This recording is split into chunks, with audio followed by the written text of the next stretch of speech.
அடிக்கிற வெயிலுக்கு நல்ல குளு குளுன்னு வயிற்றுக்கு நல்ல குளிர்ச்சி தரக்கூடிய ரொம்ப டேஸ்டான கிர்னிப்பழ ஜூஸ், அதாவது மஸ்க் மிலன் ஜூஸ்.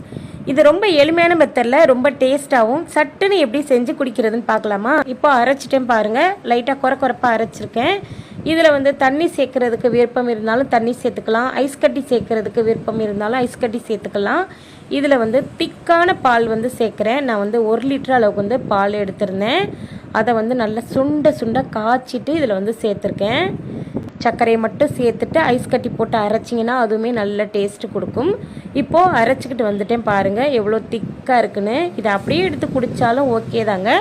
இதில் இன்னும் கொஞ்சம் நம்ம எக்ஸ்ட்ரா பொருள் சேர்க்கலாம். வேக வச்ச ஜவ்வரிசியை சேர்த்துக்கலாம். 5 டேபிள் ஸ்பூன் அளவுக்கு சேர்த்துக்குங்க. இந்த கிர்னிப்பழ ஜூஸில் ஜவ்வரிசி சேர்க்கும் போது டேஸ்ட் நல்லாயிருக்கும். இதில் சப்ஜா விதைகள் சேர்த்துக்கலாம். சப்ஜா விதைகள் இந்த வெயில் காலத்தில் சேர்த்துக்கும் போது வயிற்றுக்கு நல்ல குளிர்ச்சி தரும்.